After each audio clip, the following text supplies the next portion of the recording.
ಮೂರು ಥರ ಜನ ಇದ್ದಾರೆ. ನೀವು ಯಾರು ಅಂತ ನೋಡ್ಕೊಳ್ಳಿ. ಒಬ್ಬರು ಭಾಳ ಇನ್ನೋಸೆಂಟು, ಮುಗ್ಧ. ಇನ್ನೊಬ್ಬರು ಇಗ್ನೊರೆಂಟ್ ಅಲ್ಲ, ಅಜ್ಞಾನಿ ಅಂತಲೇ ಇಟ್ಕೊಳ್ಳಿ.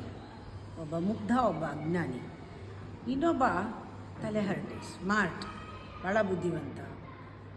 ಈ ಮೂರು ಥರ ಜನ ಇದ್ದಾರೆ. ಯಾವತ್ತೂ ಒಂದು ದಿನ ಮುಗ್ಧ ವಿವೇಕಿ ಆಗಬಹುದು, ಗೊತ್ತಿಲ್ಲ. ಅಜ್ಞಾನಿ ಕೂಡ ವಿವೇಕಿ ಆಗಬಹುದು. ಆದರೆ ಸ್ಮಾರ್ಟ್ ಆಗಿದ್ದಾನಲ್ಲ, ಅವನು ಯಾವತ್ತೂ ವಿವೇಕಿ ಆಗೋದಿಲ್ಲ. ಯಾಕೆಂದರೆ ಅವನು ಮುಗ್ಧನ್ನ ಕೇರೇ ಮಾಡಲ್ಲ, ಅಜ್ಞಾನಿನ ಲೆಕ್ಕಕ್ಕೆ ಇಡಲ್ಲ. ತುಂಬ ಜ್ಞಾನಿಗಳಿದ್ದರೆ, ವಯಸ್ಸಾಗಿದ್ದರೆ ಅವ್ರನ್ನ ತಪ್ಪಿಸ್ಕೊಂಡು ಹೋಗ್ತಾನೆ, ಅಥವಾ ಅವನು ಗೌರವನೇ ಕೊಡೋಲ್ಲ.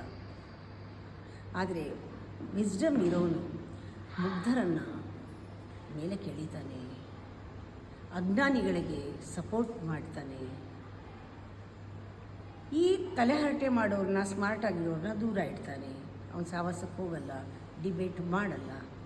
ಭಾಳ ಚೆನ್ನಾಗಿ ವಿಸ್ಡಮ್ ಇದ್ದರೆ ಯಾರ್ಯಾರು ಹೇಗಿರ್ತಾರೋ ಅವ್ರನ್ನ ಸರಿಯಾಗಿ ನಾವು ಕನೆಕ್ಟ್ ಮಾಡೋಕ್ಕೆ ಸಾಧ್ಯ ಇದೆ.